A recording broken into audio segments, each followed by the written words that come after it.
El webinar de hoy lo hemos llamado La inteligencia artificial y el futuro de la evaluación educativa. Entonces empezaremos dándole la bienvenida y presentando a Silvia. Muchas gracias, Jimena, y bueno, bienvenidos y bienvenidas al webinar de hoy. Voy a compartir mi pantalla y ahí por favor me indican si se puede ver. Muy bien, pues nuevamente gracias por la invitación al webinar de hoy, que como bien indicaba Jimena, gira en torno al rol de la IA en educación superior. Yo soy Silvia Lavandera, como acaban de indicar, ahí les dejo un poquito más de información por si alguna de las personas que nos está escuchando y nos está viendo quisiera contactar conmigo. Y ahora sí, vamos a iniciar un poco con la información que yo les traigo, que espero que les pueda resultar interesante. Yo quiero hablar de tres conceptos fundamentales en todo lo que estamos viviendo hoy en día desde un punto de vista de la institución educativa o de la universidad en América Latina. Y quiero hablaros de la transformación, del impacto y del futuro para que podamos entender cómo vamos diseñando, ¿no?, esos nuevos escenarios a través del impacto de la IA en la educación. Mirad, a mí me gusta hablar de estos tres conceptos porque soy una fiel creyente de que llevamos décadas, no solamente en el Perú, en América Latina, yo diría, me atrevería a decir en casi todo el mundo, al menos el mundo hispano, de muchos cambios. Y al final, como vemos en la fotografía de la izquierda, vemos cambios que realmente no cambian nada. En el marco más contextual del Perú, llevamos décadas, sobre todo en los últimos 5, 7, 10 años, de cambios de regulaciones, políticas educativas, introducción, por supuesto, sí, de las nuevas tecnologías, pero seguimos teniendo un aula donde se hace lo mismo, se replica lo mismo que hace varios años, ¿no? Con lo cual no estamos cambiando en profundidad nada. Y es ahí donde a mí me interesa personalmente el mundo de la transformación digital y educativa, porque empezamos a ver en las universidades esos planes estratégicos donde ya empezamos a pensar y a diseñar el futuro con impacto, con KPIs, con indicadores y realmente planificando. Y ahí, como vemos en la fotografía del centro, es donde radica realmente la diferencia entre un cambio, una transformación y, por supuesto, ese futuro que vamos a diseñar en cada una de las instituciones educativas. Las transformaciones no se generan únicamente con el cambio del uso de una tecnología, que por supuesto ayuda, pero sí requiere de una transformación a tres niveles, ¿no?, de creencia, comportamiento y, por supuesto, la implementación de nuevos procesos, ¿no?, y proyectos. Y es esa la forma en la que vamos a llegar a ese diseño de futuro como el que vemos en la diapositiva o en la fotografía de la derecha. Un futuro posiblemente tecnológico, un futuro posiblemente más ágil, un futuro posiblemente en la que vamos automatizando ciertos procesos y en el que vamos modernizando ciertas metodologías a la hora de educar. Estas tres fotografías han sido creadas a través de DALL-E, que es un asistente de imagen de ChatGPT 4 y que me ayuda un poco a visualizar o dar visualización a aquellos conceptos que quería trasladar. Entonces, quedémonos un poco con esa transformación, impacto y diseño del futuro, que son los tres conceptos que nos van a ayudar a llegar a la evolución de la institución y, por ende, de la evaluación educativa que necesitemos o que estimemos oportuno. También os quería contar una cosita interesante. Yo llegué al Perú en enero de 2020 y me pidieron en mi primera semana hacer una presentación sobre la educación del futuro. Y a mí se me ocurrió empezar a entrevistar a jóvenes de secundaria y de primeros años de universidad de distintos países de América Latina. Y fijaos qué interesante las respuestas. Yo os voy a contar por qué son importantes las respuestas de estos chicos y por qué las traigo aquí. 2020, un contexto prepandémico, encontrábamos a estos chicos que cuando les decíamos cómo imagináis o cómo os gustaría que fuera la educación del futuro, nos hablaban de videojuegos. Eran chicos a los que les gustaban los videojuegos y esto se traduce en realidad aumentada, en tecnología educativa, en trabajo colaborativo, en juegos serios, en aprendizaje experiencial, ¿de acuerdo? Y en ese aprendizaje por descubrimiento que permiten en su gran mayoría los videojuegos. Estos chicos, afortunadamente, como siempre digo, les gusta estudiar, pero podríamos encontrar a chicos a los que no les gustara. Les gustaba también hacer amigos de diferentes lugares, imaginaban ese futuro en el que pudieran hacer más amigos nuevamente. Querían un aprendizaje colaborativo y global, ¿no?, ese concepto global de amigos de diferentes lugares. Hablaban de aulas creativas y lindas, ¿no?, ese concepto de bonito, lindo, que se usa mucho en Latinoamérica, sobre todo en el lenguaje más juvenil. Ellos dan importancia a esos espacios cuidados, a la creatividad. Y hablamos del teléfono, ¿no? Les gusta aprender a través de dispositivos y ahí hablamos de un aprendizaje ubícuo. Y todos coincidían en esos espacios nuevamente, aulas grandes, espacios grandes. Y ahí vamos al concepto de aprendizaje abierto, el concepto de movimiento y de flexibilidad. ¿Por qué es importante estas respuestas? Son importantes porque tienen mucho que ver con el contexto que tenemos hoy en día. Ese contexto de transformación digital, de inteligencia artificial, de aprendizaje personalizado, ¿de acuerdo?, de aprendizaje colaborativo y sobre todo de tecnología. Y eso es lo que tenemos que tener en cuenta las universidades a la hora de plantear la evolución o la transformación de actividades como la propia evaluación. ¿De acuerdo? Muy bien. Perfecto, vamos a hablar un poquito de la transformación en sí, el primer concepto que yo os traía, y vamos a ver cómo la academia identifica esta transformación. Y para ello yo traigo varias publicaciones, hay muchísimas en la literatura, pero yo traigo 3 fundamentales. Vamos a ver, por ejemplo, desde 2016 cómo Fred Stopsky marcaba ya en 2016 el inicio de una nueva era educativa, donde los estudiantes iban a ser los protagonistas y iban a ser los diseñadores del contenido. Todavía creo que no hemos llegado al 100% a este escenario, pero ya situaba al estudiante como un protagonista de su propio aprendizaje. Y sobre todo marcaba una era de la sorpresa y lo imprevisible en la educación. Y creo que Fred Stopsky tenía mucha razón si ahora lo vemos casi 10 años después.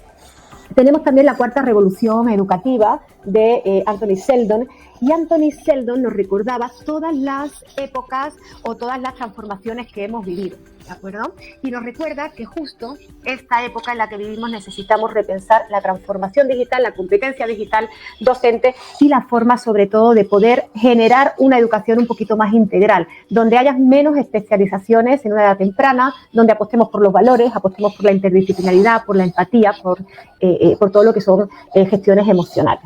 ¿De acuerdo? Entonces, él nos sitúa en una época de digitalización donde prima, ¿no?, aquello que parece que estamos dejando atrás, como son esos valores o esas habilidades blandas, ¿no?, le llamamos por esa parte del mundo, para poder afrontar esa época de inteligencia artificial. Y también nos recuerda que el educador de hoy en día va a ser un aprendiz constante, y me parece bien interesante resaltarlo, porque parece que nos resistimos a veces a aprender nuevas cosas cuando ese es el futuro que tenemos marcado. Y nos vamos con la quinta ola, Mariano Fernández. A mí me encanta este libro porque nos habla de esa transformación digital, recordándonos de alguna manera todas las olas transformadoras que hemos tenido a lo largo del tiempo, ¿no? Nos recuerda la primera ola, que era la del lenguaje, la segunda la de la escritura, la de la imprenta, la de los medios de comunicación, pero nunca se ha encontrado o nos hemos encontrado en una ola tan diferente como esta, en la que nos tenemos que cuestionar todo lo que sabemos, porque no sabemos todo. Y una ola también, o una época en la que las personas nacidas en otra generación encuentran verdaderas dificultades porque tienen que repensar y tienen que reinventarse, ¿no? Entonces, la primera vez en la que nos encontramos en un mundo, en una situación o en una ola en la que nos tenemos que reinventar. Estos 3 libros nos hablan de creatividad, de inspiración, pero sobre todo de inteligencia artificial ya desde 2016, de competencia digital docente y de transformar el aprendizaje. Si nos vamos también a revistas educativas, yo traigo 2, traigo EduTrends del TEC de Monterrey, traigo también un poco de la revista Comunicar. Son dos revistas bien referentes, ¿no?, del panorama educativo. EduTrends de 2017 a 2023 nos habla de credenciales, de realidad virtual, de aprendizaje, de tecnología y de mentoring, ¿de acuerdo? Vamos viendo cómo evolucionamos desde una realidad aumentada a un aprendizaje a lo largo de toda la vida, y vemos cómo este concepto se vincula con los conceptos de los libros, ¿no?, académicos que os acabo de presentar. Y si nos vamos a Comunicar, mirad qué interesante también. Las ediciones de 2024 nos hablan de diversidad, de metaverso, un concepto interesante que os invito a seguir explorando, el de transhumanismo, reculturización digital, haciendo un poco alusión a la alfabetización de la inteligencia artificial que necesitamos también desarrollar para aprender a manejar este tipo de recursos con mayor propiedad. Nuevos actores. Creo que esto también es interesante, que las universidades, desde nuestro rol institucional y de impacto, ¿no?, hacia la formación de los nuevos profesionales, lo tengamos en cuenta. Tenemos nuevos actores en las universidades y nuevos actores en la creación de contenido. Es decir, las universidades tienen que empezar a pensar que crear un recurso educativo requiere, por supuesto, de un pedagogo, requiere de un diseñador institucional, pero requiere también de profesionales del diseño gráfico y del diseño audiovisual, que tienen que estar todos en el mismo equipo para poder atender precisamente a esos nuevos contextos y poder diseñar nuevas experiencias, ¿no? Hoy la educación se convirtió en un servicio donde entran en juego muchísimos actores. Muy bien, también tenemos, por supuesto, muchos informes que nos hablan, en lo estricto, más de la era actual en la que estamos. Tenemos informes de 2023 y 2024, como es el informe de IESALC UNESCO, donde nos habla precisamente de las oportunidades y desafíos de la era de la inteligencia artificial en la universidad, ¿no? Y empieza a dar unas pautas, unas orientaciones para los actores de la educación superior, ¿de acuerdo? Tanto profesores como líderes como gestores. Súper importante en el momento en el que nos encontramos que los gestores académicos, sobre todo aquellos gestores de TI, de innovación educativa, de transformación educativa, de calidad educativa, empiecen a repensar, porque son ellos los que van a ayudar a los docentes a implementar esas nuevas evaluaciones y, bueno, sobre todo si es con el apoyo de tecnología. Bien.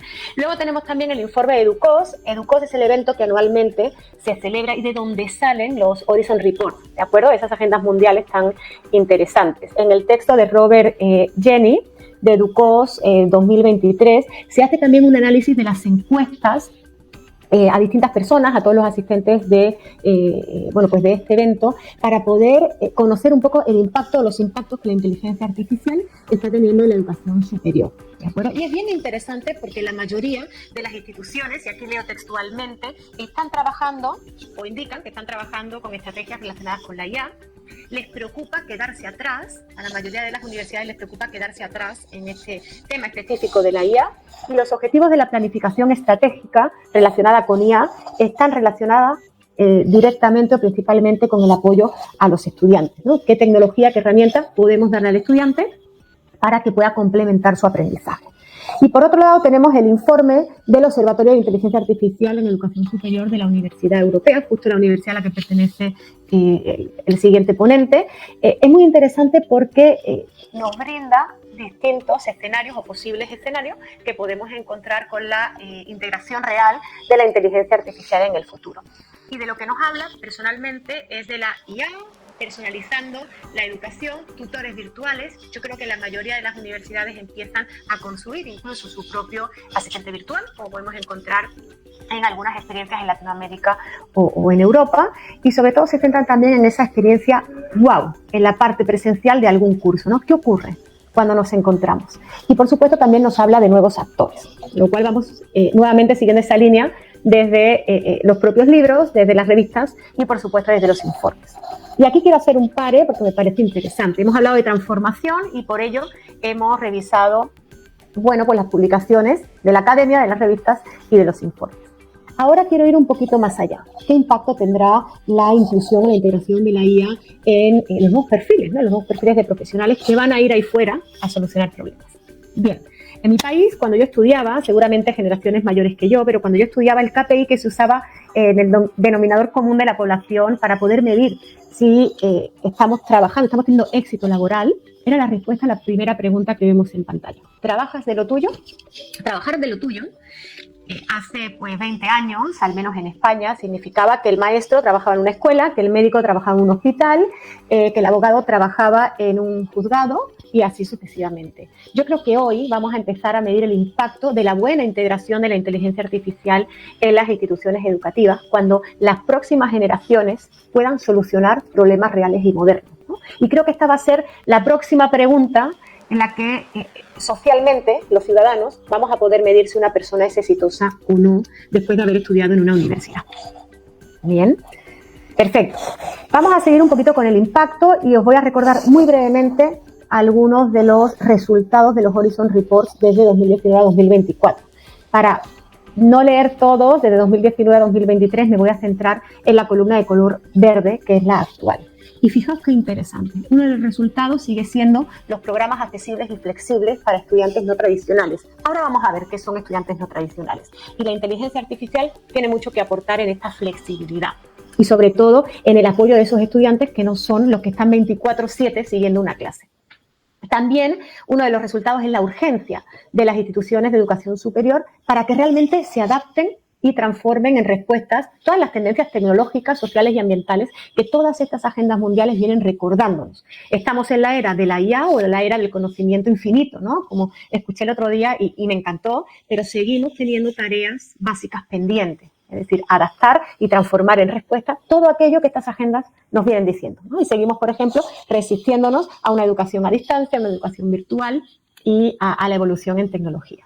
Y las universidades también deben demostrar su valor mediante la innovación en los métodos de enseñanza y aprendizaje, vinculándolos con el desarrollo de las habilidades del trabajo, ¿no? O las habilidades laborales. Y es aquí donde la evaluación, como esa medición de resultados de aprendizaje para solucionar problemas, pues se convierte en una urgencia real, ¿no? Y en un aspecto clave. Bien, os contaba un poquito sobre los estudiantes no tradicionales. ¿Qué son los estudiantes no tradicionales? Pues mirad, el 74% de los estudiantes de pregrado tiene al menos una de las características de estudiantes no tradicionales, ¿de acuerdo? Y según el Centro Nacional de Educación y Estadística de Finlandia nos indica que de ese 74%, al menos mantienen o presentan una de las características que vemos en pantalla. Van cambiando entre universidades, trabajan full time o part time, atienden sus estudios medio tiempo, tienen al menos un dependiente, ¿de acuerdo? Y muchos de ellos, sobre todo en estas regiones de Latinoamérica, siguen siendo los primeros de su generación que van a la universidad, ¿no? O la primera generación de su familia que estudia.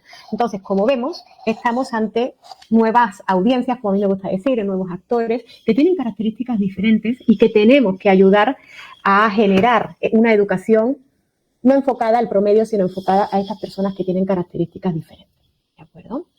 Otra característica diferente que tenemos que tener en cuenta para diseñar nuestros futuros, ya hablamos de transformación, de impacto, ahora vamos a hablar de futuro, es el contexto como el que vemos en pantalla, ¿no? Aquí El País, es un periódico español, nos indicaba hace relativamente poco ese tema de sillas vacías en la universidad. Los chicos prefieren aprovechar el tiempo adelantando la asignatura por su cuenta. Y el descenso de la presencialidad en las aulas se ha ido incrementando desde la pandemia, según el informe de la Fundación de Conocimiento y Desarrollo. Entonces, este tipo de contexto puede darse en algunas universidades, no tenemos datos si se dará en todas, pero se empieza a dar en algunas y lo tenemos que tener en cuenta junto a las características de esos estudiantes no tradicionales para poder diseñar las nuevas evaluaciones. Y ya para ir terminando, creo que una reflexión que tienen que hacer las universidades, o que al menos siempre sugieran las universidades que acompaño, con las que colaboro, ¿dónde desean estar? ¿No? ¿Dónde desea estar una institución? ¿Desea estar en una transformación a través de planes de estudio? ¿Quieren crear un campus inteligente? ¿Quieren modalidades flexibles? ¿O quieren realmente un impacto en la educación? ¿Quieren personalizar la evaluación y, por ende, toda la enseñanza y aprendizaje? ¿Quieren cambiar su organigrama? ¿Quieren focalizarse en la experiencia de los estudiantes? ¿Cómo quieren diseñar su futuro? ¿Quieren ser una universidad inclusiva, una universidad ágil? ¿Quieren profesionales transversales? Es importante que desde la universidad podamos decidir qué queremos, ¿no? En uno o en cada uno de estos tres conceptos, para así poder empezar a diseñar también nuestro plan de evaluación. ¿Queremos transformar? ¿Queremos darle la vuelta a la inteligencia artificial y, en vez de tenerle miedo, verlo como una oportunidad? Formemos a nuestros profes. ¿Queremos ir del conocimiento teórico al conocimiento aplicado? Revisemos nuestros planes de estudio. ¿Queremos renovar la dinámica del aula? Empecemos a hacer cosas diferentes para tener resultados diferentes y empecemos a pensar en nuevas metodologías. ¿Queremos un impacto? Bueno, potenciemos quizás las actividades orales dentro del aula. Pueden ser también algunas de las orientaciones que podemos darle a las universidades. Podemos volver a exámenes orales, si estamos en una institución quizá pues más conservadora o con menos recursos tecnológicos. Valoremos las preguntas que hacemos en sí mismas y no olvidemos que estamos formando a personas con pensamiento crítico. ¿De acuerdo? Entonces, valoremos nuevamente las preguntas. ¿Cómo podríamos diseñar el futuro de la evaluación? Pues yo creo que el futuro de la evaluación en las universidades van a ser los retos, los desafíos y los proyectos, apoyados posiblemente en la tecnología y en la inteligencia artificial, pero creo que vamos a empezar o debemos empezar a alejarnos de esas evaluaciones más tradicionales y objetivas que no miden realmente lo que necesitamos que los chicos aprendan para que se conviertan en profesionales exitosos que resuelvan problemas en el mundo real. Y ya para ir terminando, nuevamente una imagen de Dalí. Si nosotros queremos migrar, o si las universidades quieren migrar de un campus más convencional a otros más tecnológicos, tenemos que hacernos todas estas preguntas y tenemos con urgencia y hacer realidad todas esas transformaciones que venimos décadas conversando. Y tenemos que integrar también la inteligencia artificial desde la docencia hasta los planes estratégicos de las mesas de decisión y de dirección de la universidad. Y para ello, algo que he encontrado, y con esto vamos cerrando, es imprescindible empezar a repensar los organigramas y las estructuras organizacionales de las universidades para poder abordar y dar soporte a todos estos diseños y a todas estas transformaciones que venimos hablando. Por ejemplo, necesitamos estructuras y organigramas donde tengamos diseñadores de aprendizaje inmersivo, donde tengamos los líderes de ética en la inteligencia artificial, donde tengamos el líder, ¿no?, de ChatGPT y el diseñador, donde tengamos gerentes de experiencia digital del colaborador y así sucesivamente. Tenemos que empezar a tener áreas de transformación educativa y digital que hagan posibles, sobre todo sostenibles, todas estas transformaciones que van a diseñar los nuevos contextos en Latinoamérica y en el mundo. Y aquí, ya para finalizar, una nueva imagen. Yo no sé si esta será la imagen de la Universidad del Futuro, pero lo que sí sé que contiene algunos elementos con los que todos soñamos llegar. Y para eso nuevamente tenemos que trazar una estrategia que vaya desde la dirección, el organigrama y, por supuesto, la docencia en el aula. Y sin más, muchísimas gracias por vuestra atención y quedo atenta a cualquier pregunta. Gracias. Muchas gracias, Silvia, por tu presentación y por compartir toda esta información tan relevante para nosotros. Ahora presentaremos a David. Él es ingeniero informático y experto en inteligencia artificial y robótica en educación. Bienvenido y muchas gracias por acompañarnos esta tarde, David. Adelante. Hola, muy buenas tardes a todos. Bueno, en primer lugar, darte las gracias a ti, Jimena, y a Fernando por la organización de la jornada y, por supuesto, al Ministerio de Educación y la Dirección General de Educación Superior Universitaria en general, por todas las jornadas. He estado siguiendo las sesiones anteriores y les felicito porque la verdad es que son de gran interés. Y, bueno, un privilegio poder estar aquí hoy con ustedes. Voy a presentar ya mi pantalla enseguida. Vale, creo que ya debería estar. Bien, como les decía, he estado viendo las sesiones anteriores y no quería reincidir, ¿no?, en la idea de ChatGPT, que es la inteligencia artificial, porque la verdad es que lo han explicado maravillosamente bien. Lo que sí me gustaría aportar un pequeño recurso de valor para los docentes, porque siempre digo, hay dos tipos de docentes ahora, ¿no? Están los que no están interesados en cómo funciona ChatGPT, que prefieren la formulación química, prefieren el nitrato de entenderlo, ¿no? Y luego tenemos los otros docentes que sí quieren saber cómo funciona ChatGPT. En este sentido, hay un divulgador, influencer, youtuber, como lo quieran llamar, se llama Nate Gentile, no sé si algunos lo conocerán. Tiene ese vídeo en el que enlaza ese código QR, donde explica cómo funciona ChatGPT técnicamente. Pero, sinceramente, es un vídeo súper didáctico, muy bien explicado, las infografías, etcétera. Ya tiene 1 año y medio, más de 5 millones de visualizaciones, pero es un vídeo que ha envejecido muy bien. Y, bueno, por si alguien estuviese interesado, me parece un recurso fantástico. Y luego, en cuanto a ChatGPT, la inteligencia artificial generativa, a mí me gusta verlo, pues, como un espejo. Es decir, cuando nosotros lanzamos inteligencia o hacemos unas preguntas más concretas, estos modelos nos devuelven una respuesta también concreta o técnica, ¿vale? En la medida en que lo hagamos nosotros. Entonces, un poco siempre me gusta quedarme un poco con esa idea. Un poco que vamos a recibir lo que aportemos, ¿no? Aunque muchas veces hablamos de ChatGPT o ChatGPT, como lo queremos llamar, existen otras soluciones muy conocidas como Gemini, Claude, Llama o Hugging Chat. Es verdad que ChatGPT es la herramienta líder, pero, por ejemplo, Claude, ahora mismo, la última versión, prácticamente los benchmarks queda muy igualado con la versión 4 de ChatGPT, con lo cual es algo muy a tener en cuenta. Luego les quería mostrar una pequeña reflexión antes de entrar en la parte de evaluación. Muy interesante. La muestra no es muy grande porque son pequeñas encuestas que hago en mis formaciones. Estos eran unos 200 docentes aproximadamente en el último año. Y sorprendentemente, el 73% no lo ha usado en su día a día, como en su labor docente, por así decirlo. Sí es verdad que en la educación superior, en la universitaria, este porcentaje es mayor, los que sí lo usan, quiero decir. Y en primaria y secundaria, pues, en educación secundaria y primaria, pues mucho menos, ¿no? Y un porcentaje muy pequeñito sí lo usa directamente en su flujo de aula con los alumnos. Pero fíjense que esta gráfica es contraria a la de los estudiantes, donde el 68% ya lo usaba, ya desde hace un año para acá, de forma habitual para realizar sus tareas o sus actividades. Y de esto me recordó a una imagen que se hizo viral hace unos meses. Sobre esto es una noticia real en los años 80, donde había una manifestación de los profesores de matemáticas en contra del uso de la calculadora. Y un poco me ha recordado esta noticia, ¿no? Porque hay ciertas resistencias en algunos ámbitos, cada vez menor, pero sí es verdad que me gusta recordar este punto, ¿no? Cuando traemos tecnología al aula, bien traída, bien aterrizada, lo que estamos elevando es el nivel cognitivo de los problemas que queremos tratar, ¿vale? Esto no quiere decir, igual que pasó con las calculadoras, no quiere decir que los estudiantes de jóvenes aprendiesen a hacer los cálculos, ¿vale? Tuvieron que hacerlo. Pero es verdad que cuando queríamos avanzar y hacer tareas más complejas, entonces sí hacíamos uso de ellas. Pues algo parecido sucede con la inteligencia artificial. En sesiones anteriores también hicieron mención a este documento, fue uno de los primeros que se lanzó por parte de la UNESCO para la educación superior, muy, muy interesante. En este caso, nos interesan los dos últimos puntos en esta diapositiva, que sugiere, y es muy importante, la revisión y actualización de las políticas relativas a la integridad académica. Esto lo digo porque es uno de los puntos que suele ser más críticos, ¿no? Cuando hablamos de la evaluación, uno de los puntos que más preocupa siempre es el del plagio, ¿no? Y luego, por otro lado, ¿cómo podemos cambiar la evaluación, no? Pues ya lo dice, oye, pues se pueden o sustituir los exámenes o cambiar tipos de preguntas o o el formato. Pero eso lo veremos algunos ejemplos más adelante. Cosas que debemos tener en cuenta en el uso de estos LLM o inteligencia artificial generativa. Es importante que usarlo como un recurso más.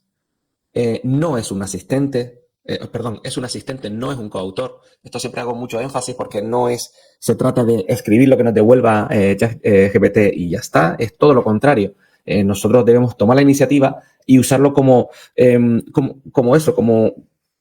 asistente que nos va a ayudar a mejorar lo que estamos, nuestro producto que estamos preparando, nuestros contenidos, nuestras actividades. Incluirlo como parte de nuestra metodología en el día a día del aula y incluirlo también como parte del proceso de producción a la hora de ya sea diseñar nuestra programación, contenidos o actividades. Por otro lado, se promulga su transparencia, es decir, tanto por parte de los alumnos como por parte de los docentes. Es decir, se lo voy a utilizar, notificarlo también a los estudiantes. Y luego es importante la trazabilidad, documentar los prompts que hemos utilizado y las respuestas que obtenemos y de qué manera lo hemos utilizado. Eso hoy en día es muy fácil, ya que todas las conversaciones se pueden ser compartidas a través de una URL, con lo cual se pueden incluir como parte de la bibliografía.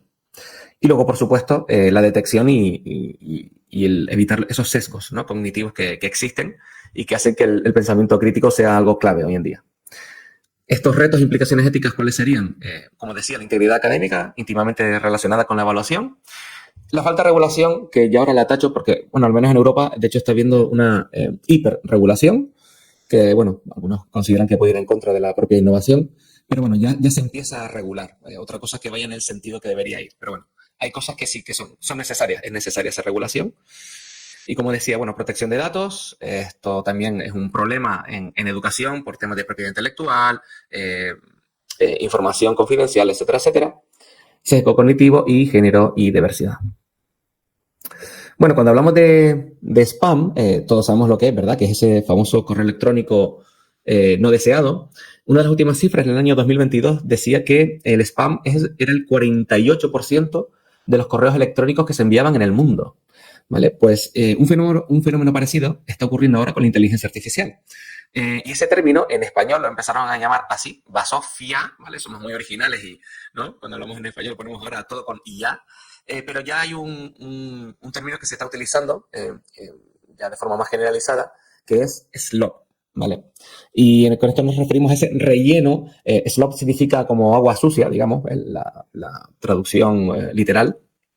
Y básicamente este fenómeno ha nacido con el objetivo de monetizar, ¿no?, de crear contenidos en Internet para que la gente pueda consumir, creados por inteligencia artificial, de forma que no lleve ningún esfuerzo. Desgraciadamente, claro, como eso se hace para monetizar, nadie o pocas veces se revisa, hay información incorrecta, etcétera, etcétera. Esto lo digo porque debemos tener cuidado a la hora de crear contenidos y cuando los alumnos a su vez crean actividades para que no suceda un slop educativo, ¿vale? Porque nos podría meter en una espiral pues un poquito complicada, ¿vale? Entonces vamos a hablar ahora de la parte del plagio, ¿no? Existen diferentes herramientas antiplagio. Estas son algunas de las más conocidas, como Turnitin, Copyleaks, GPT-0 y ZeroGPT. La última que tienen ahí a la derecha fue de hecho la primera que nació, que la crearon unos alumnos de la Universidad de Stanford. Pero hay un problema con estas herramientas y es que no son muy fiables. De hecho, aquí, bueno, hice una pequeña demostración, ¿no? Le pido aquí a ChatGPT que me haga un pequeño trabajo académico muy sencillo, de un trabajo de una actividad de concurrencia muy común, ¿vale? Uno de los algoritmos tradicionales que se enseñan en programación, ¿vale? No es nada rebuscado, ni he utilizado roles, ni nada por el estilo, ¿vale? Directo. Lo he aplicado directamente en una de estas herramientas y me dice que solo hay un 42% de probabilidad de que haya sido generado por inteligencia artificial. Y yo no he tocado absolutamente nada. Con lo cual, ya hemos visto que la efectividad no es muy alta. Probando en otra de estas herramientas, me daba un 80,25% de probabilidades de haber sido creado por inteligencia artificial. Y bueno, aquí ya pinta un poquito mejor, pero claro, no es de un 100%, no es un 99% largo, con lo cual tampoco es suficiente para digamos, para denunciar, entre comillas, a un estudiante, aunque sí te podría poner en alerta, ¿verdad? Pero ¿qué pasa? Los estudiantes también saben manejar esta herramienta. Yo cogí este texto y lo pasé por otra inteligencia artificial, en este caso la pasé por Gemini, le dije que hiciese lo mismo, pero con otras palabras. ¿Qué pasa? Al pasarle el verificador, pues solo hay un 44% de probabilidades de que haya sido creada por inteligencia artificial. E insisto, yo aquí no he tocado absolutamente nada. Con lo cual, ¿cuál es el mensaje que quiero decirles con todo esto? Que no son fiables estas herramientas, ¿vale? Debemos cambiar nuestra forma de evaluar. Sin embargo, ¿cuáles son esos pequeños trucos? Hablando con cientos de docentes, hay una estructura común y por eso es interesante conocer la herramienta, y es que hay una estructura redundante, ¿no? Siempre, cuando preguntamos algo a ChatGPT, siempre hay una introducción y hay una conclusión. Ojo, cuidado con esto, porque yo le puedo pedir que no añada la introducción y la conclusión nunca más, con lo cual esa estructura ya no existiría, ¿vale? Quiere decir que trucos hay muchos, pero bueno, en principio es algo común y sería fácil de detectar. Luego hay otro fallo común que son las reglas ortográficas anglosajonas. Por ejemplo, pues según la Real Academia de la Lengua Española, pues después de los 2 puntos se escribe en minúscula. Y sin embargo, en inglés sí va una mayúscula, o cuando empieza una carta o un correo electrónico, en inglés se pone una coma y en español se pone un punto. ¿Vale? Son pequeños detalles, pero bueno, no son... Bueno, es una pequeña ayuda que muchos detectamos. Lo que pasa es que es verdad que muchos alumnos pueden haberlo hecho por ellos mismos y sin embargo cometer esos errores. Y luego otra de las formas que quizás es la que en la educación superior donde sea un poquito más relevante son las alucinaciones bibliográficas. Saben que a veces ChatGPT se inventa las cosas y eso pasa mucho con la bibliografía. Si les pedimos una investigación, la URL de un DOI, etcétera, pues se lo inventa directamente. Entonces, sí, cuando lo vamos a comprobar, veremos que no funciona. Bueno, en cómo pueden ayudar estas herramientas al profesorado. Me vengo otra vez a los 2 últimos puntos, que son los que nos pueden interesar ahora, en la parte de evaluación, a la hora de crear un banco de preguntas, ya sea para crear los propios exámenes o para proporcionar a los alumnos para que se puedan autoevaluar, diseñar actividades de simulación, etcétera. Incluso, cómo pueden ayudar a los estudiantes a generarse sus propios resúmenes, convertir el contenido en múltiples formatos, mejorar la calidad de la redacción de los trabajos. Mientras que sean hechos por ellos, pues en principio esto no debería ser un problema, salvo que el objetivo didáctico sea que ellos trabajasen en la redacción. Eso es otra cosa que hablaremos justo después. Escribir lenguajes de programación en esto es muy bueno. Y, oye, eso de superar el miedo a la página en blanco, ¿no? Eso que estoy atascado, no sé por dónde empezar, pues bueno, en eso pues nos puede ayudar. Y bueno, como les decía, nos sirve pues para obtener feedback, ¿no? Si queremos eso, dar respuesta a exámenes de cursos anteriores, elaborar mapas conceptuales, etcétera, etcétera. Pues puede ser interesante, una ayuda para el alumno. Y la parte de la retroalimentación instantánea, ¿no? Eso es como esa especie de tutor 24/7, ¿no? Que está para nosotros. Lo que le llaman el proporcionar ese just-in-time feedback, ¿no? Que tendrían ese tutor continuamente con ellos. ¿Cuáles son las recomendaciones a la hora de diseñar las pruebas de evaluación? Las 3 primeras estaban muy bien cuando empezamos con la inteligencia artificial, pero esto ha mejorado tanto que es muy fácil saltárselas. Tendríamos que irnos más a los 2 últimos puntos, ¿no? Promover esa evaluación procesual, es decir, ver no solo el resultado final, sino todo el proceso que les ha llevado hasta ese producto final y esa recogida de evidencias de aprendizaje, ¿vale? El uso de vídeos, en el caso de la universidad, pues tutorías, un trabajo de fin de máster, de maestría o de grado, una serie de tutorías obligatorias donde nos vayan evidenciando sus progresos. Y luego también cuando se hagan diferentes actividades o proyectos, añadir pues pequeñas defensas orales de esos resultados con preguntas de oro. Por ejemplo, cuando hablamos de preguntas de oro, pues podría ser, si imaginemos que es un proyecto sobre la Segunda Guerra Mundial, pues preguntarle qué habría pasado si Japón no hubiese atacado en Pearl Harbor, por ejemplo. Entonces, claro, ahí el alumno tiene que demostrar un dominio de los conocimientos de cuáles eran los países implicados, etcétera, etcétera, y qué habría ocurrido de no haber pasado eso, ¿vale? De una forma que ellos demuestran los conocimientos, ¿vale? De lo que han desarrollado en ese proyecto. ¿Cuáles son las herramientas de evaluación que podemos utilizar? Pues listas de cotejo, escalas de valoración, rúbricas y, por supuesto, las pruebas objetivas. Las enumero todas porque ahora parece que todos son rúbricas, pero bueno, existen más herramientas y conviene recordarlas. ¿Cómo podríamos usarlo? Por ejemplo, esto es un prompt que podríamos usar en ChatGPT. En negro, digamos, esto sería la plantilla y lo que he puesto en rojo sería la parte que podríamos sustituir, ¿no? Descripción de la actividad y, finalmente, qué criterios de evaluación quiero trabajar, ¿vale? Entonces, aquí les pongo un ejemplo. Arriba puse la plantilla que les dije antes, pero bueno, describiendo una actividad, en este caso de matemáticas, con unos criterios de evaluación. En este caso era para último año de secundaria, con alumnos de 15 años. ¿Vale? Entonces, automáticamente obtengo, me da mi rúbrica de evaluación, obtengo lista de cotejo y una escala de valoración, ¿vale? Además de unas consideraciones adicionales, ¿vale? Con lo cual, pues nos ayuda, una herramienta que nos ayuda muchísimo a desarrollar estas herramientas de evaluación. Y luego este es otro ejemplo donde sin nombrar específicamente ninguna herramienta, lo que hice fue proporcionar un enunciado de una actividad que tenían que realizar y lo que hice es que lo que hice fue cambiar el diseño de la prueba de forma que tenía pequeños hitos que enumeré del 1 al 8, ¿vale? Entonces, en este caso, proporcionaba la respuesta del estudiante de forma anónima, porque como digo, a día de hoy todavía hay que tener cuidado con el tema de privacidad, ya que no se ejecutan de forma local. Entonces, de forma anónima subía trabajos de los alumnos y, como ven, me describía, yo le había pedido que me dijese si se cumplía o no. Entonces, en cada uno de esos puntos ya he obtenido una evaluación sobre si se ha cumplido o no. Fíjense que yo no le he pedido una calificación, yo le he pedido una evaluación, ¿vale? Porque por el tema que hemos hablado de las alucinaciones y de esa parte aleatoria, debemos tener cuidado porque esa calificación puede variar con un mismo examen o una misma solución de una actividad, ¿vale? Es lo que debemos tener mucho cuidado. Evaluación no es calificación, por lo tanto, la evaluación sí funciona bastante bien y luego yo una vez obtengo este informe de evaluación, yo ya califico, ¿vale? Y de hecho al final me doy unas recomendaciones de mejora sobre esa actividad que son las que además también le proporciono al estudiante.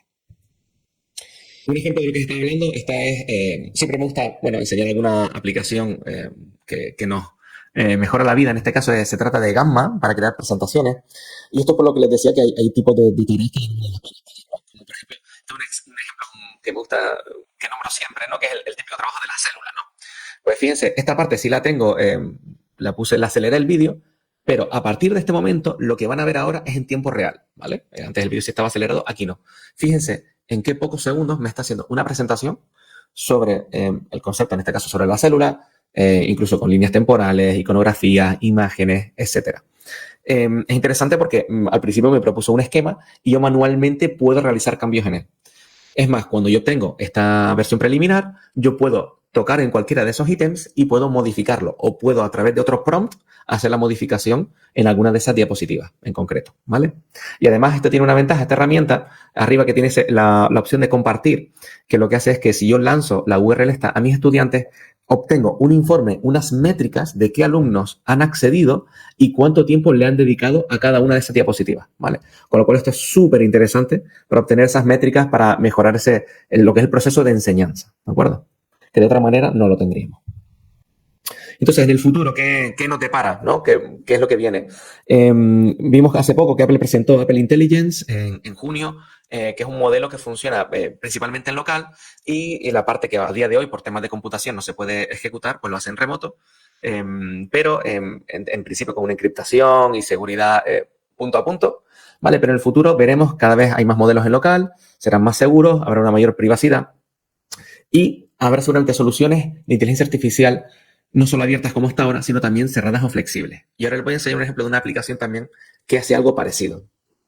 Habrá una mayor personalización de la enseñanza y el aprendizaje, ese seguimiento y trazabilidad de la evaluación pues será más intensivo y habrá esa redefinición, como estamos viendo ya, que ya está sucediendo del sistema de evaluación. Eso cambiará en función de la edad de los alumnos, no es lo mismo primaria que secundaria que a nivel universitario, por supuesto, y no va a ser tan decisivo, creo que no es tan importante el instrumento de evaluación, ¿no? Sino el objetivo que se persigue, algo que comentaba antes, ¿no? Oye, si es capaz de comprender y analizar datos, ¿vale? Entonces no va a ser tan importante el instrumento, sino el objetivo didáctico de ese momento. Y luego, por supuesto, lo que estamos hablando antes, usar la inteligencia artificial para obtener feedback, mejoras de la propia producción de los estudiantes, etc.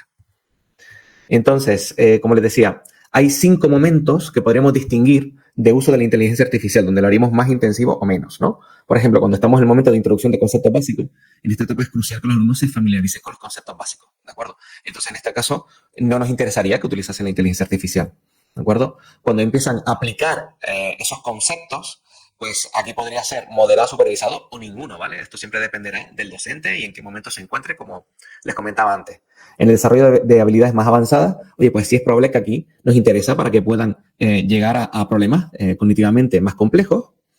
De la parte de la evaluación y retroalimentación, como les comentaba, pues también en la evaluación pues dependerá. En principio no nos interesa que usen inteligencia artificial, a no ser que sea un examen práctico donde usen tecnología con un tiempo limitado. Y como les decía, para la parte de retroalimentación es un gran avance, ¿no? Las ventajas que conlleva para los alumnos es espectacular. Y desde luego para proyectos y trabajos independientes es donde en principio sí que debería permitir, ¿no? un uso más intensivo, eso sí, teniendo en cuenta que hay un uso ético y responsable de los recursos, ¿no? Y como decía antes, con un uso totalmente transparente. Los factores claves que debemos tener en cuenta: evitar que los estudiantes se vuelvan dependientes de la inteligencia artificial, ¿vale? Hasta al menos dominar unos fundamentos básicos que ellos necesitan interiorizar para poder realizar tareas más complejas. El uso ético es algo que debemos insistir. La autonomía, oye, debe poder enfrentarse a problemas sin la asistencia constante, ¿vale? Porque eso puede crear una especie de dependencia y ni siquiera intentar, ¿no? Pensar por sí mismo cómo debe resolver un problema. Y luego el tema de la relevancia, por supuesto. Y como les decía, tenemos este ejemplo de Magic School. Es una solución freemium, es decir, bueno, hay una versión de pago, pero bueno, la versión gratuita nos permite hacer bastantes cosas. Como pueden ver, tenemos generadores de rúbricas, de contenido, etcétera. Bueno, es muy completo. Y está parametrizado, ¿no? Es como si fuese una IAG, pero por detrás, pero bueno, con un entorno muy bonito, muy fácil de utilizar. En este caso podemos poner el nivel académico que queramos. Y fíjense, en este widget lo que nos hace es generar preguntas para vídeos de YouTube, ¿no? Para poder evaluarles.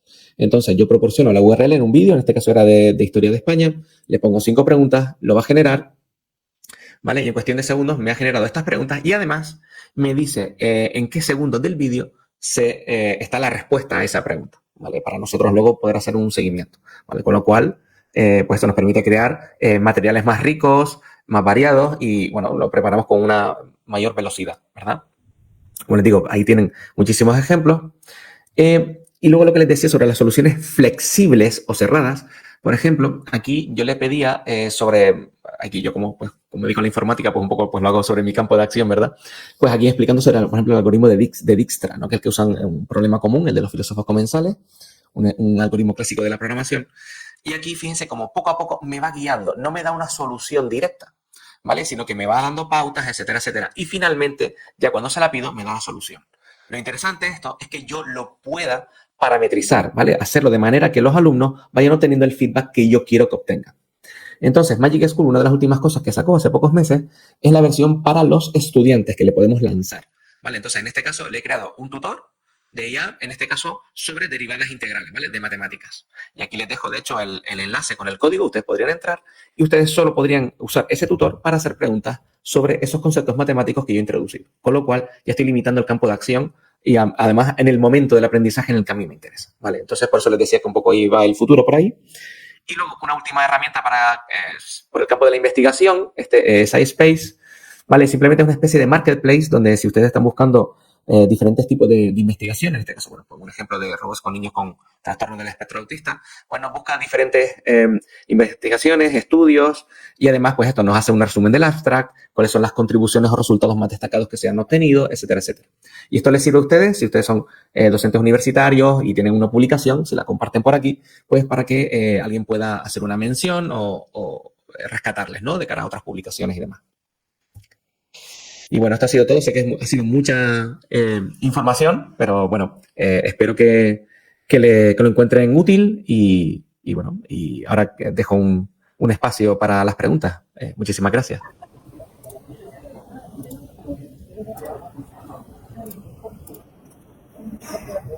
Muchas gracias, David, por tu presentación. Vamos a pasar a una ronda pequeña de preguntas con el tiempo que nos queda, que hemos podido revisar en la caja de comentarios de Facebook. La primera es, nos preguntan cómo se puede aplicar la inteligencia artificial en asignaturas que tienen teoría y práctica, como por ejemplo medicina o farmacia. ¿Qué recomendación darías en ese caso? Bueno, claro. A ver, por ejemplo, si ellos tienen que hacer no estoy seguro de entender si se refiere a... quiero decir, por ver las dos cosas, ¿no? Quiere decir que quiere trabajar la parte teórica y la parte práctica, entiendo. Vale. Bueno, nos sirve. En la parte práctica nos puede servir para hacer, no me sale la palabra, discúlpame. Iba a decir vaticinios, pero no me sale el sinónimo. Predicciones, ¿vale? Si queremos hacer una serie de predicciones, lanzarlas e intentar rebatirlas, ¿no? Oye, ¿qué crees que podría salir antes de hacer este resultado, ¿no? Esto es algo que uso mucho en el sistema anglosajón. Siempre en la parte de ciencia, hacer predicciones y luego comprobarlas, ¿no? In situ, ¿vale? Ese juego que puedes hacer que ya te permite a ti pensar más allá, ¿no? Antes de realizar ese ejercicio práctico, intentar intuir por dónde va a ir, ¿no? Y la parte teórica, bueno, pues como les decía, ¿no? Un poco todas las herramientas que hemos estado viendo aquí, la parte de resúmenes. Hay una parte que me gusta mucho de cara a los alumnos, ¿no? El poder debatir. O cuando yo voy a preparar una presentación de un proyecto, claro, yo hasta ahora pues simplemente me limito a leer. Pues yo imagínate que yo en ChatGPT subo mi proyecto y le pido que me haga preguntas sobre él, que me intente rebatir puntos que crea que son débiles dentro de mi proyecto, que no están bien defendidos, por ejemplo, y que me lance esas preguntas, ¿no? Entonces, esas son de las actividades que a mí me parecen más interesantes, que de otra manera no podríamos hacer. Claro. También hay otra pregunta respecto a si hay algún programa antiplagio que sea gratuito y fiable. No, no, ya les digo, tienen el GPT-0. De los que tienen ahí, algunos son, bueno, Turnitin 7 pago, pero Copylix, bueno, a ver, si quieren la versión completa sí que hay que pagar, pero bueno, pueden ver las muestras de forma gratuita, con un límite de texto, pero lo pueden utilizar.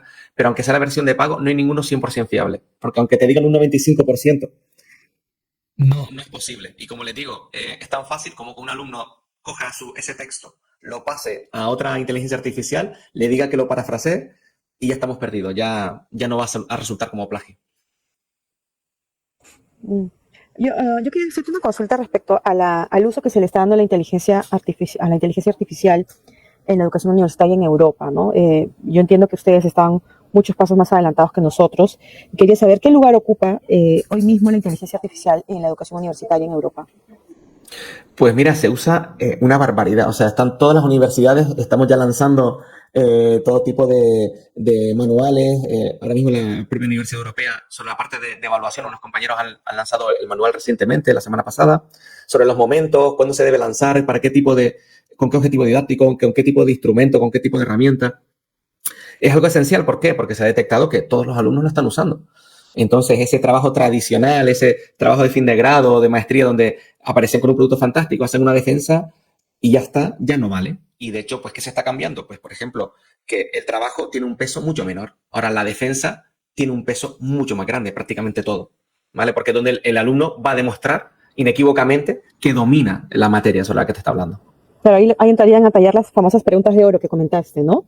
Donde Sí. demuestran el dominio del tema. Exactamente, porque luego hay un problema siempre que la gente dice, oye, ¿y el tiempo, no? Porque si tengo que hacer preguntas orales para todo, digo, no hace falta dedicarse media hora a hacer preguntas, sino lo que hemos hablado, esas preguntas de oro, hay preguntas muy concretas que el docente va a saber hacer, que sabe si el alumno ha hecho ese trabajo, ¿no? Si de verdad ha hecho su parte.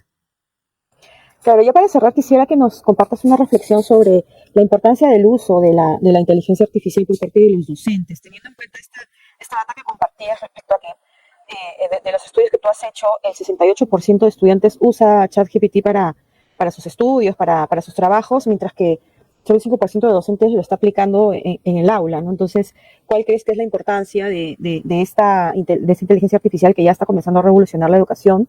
¿Y cómo deberían los docentes iniciarse o dar sus primeros pasos en esto? Bueno, es clave, porque como hemos visto y además comentaba que en esa encuesta, en los alumnos universitarios ese porcentaje es mayor. Y es así. También es verdad que los docentes universitarios también lo usaban más, ¿vale? En promedio. Eh, es necesario aprender, como digo yo, que siempre he enseñado en la parte de tecnología, cuando tú conoces sobre la tecnología, conoces mejor tu entorno, ¿no? Estamos en una sociedad digital. Pues esto es lo mismo. La inteligencia artificial es una parte inherente ya en la educación. Es decir, esto es algo que no se va a ir, no va a ser una moda pasajera, va a ser algo que ha llegado para quedarse. Entonces, debemos adaptarnos a esos cambios como hemos hecho siempre. Cuando llegó Internet también fue un cambio. También empezaron el plagio digital, etcétera, etcétera. Es algo que hemos vivido, ¿no? Lo que ya llevamos unos años, ya sabemos de qué va esto. Y bueno, es lo que digo. Se trata de coger el toro por los cuernos, como se suele decir, ¿no? Es decir, oye, esto puede tener una serie de problemas. Lo que vamos a hacer es vamos a educar en un uso adecuado, vamos a formarnos y vamos a sacar partido, porque realmente nos da una serie de posibilidades maravillosas de personalizar mucho más con nuestros estudiantes, ¿vale? Entonces vamos a aprovechar todas estas cosas maravillosas que tiene y vamos a intentar minimizar esos riesgos que sí que existen y que es cierto y que, bueno, con las estrategias adecuadas seguramente vamos a solventar.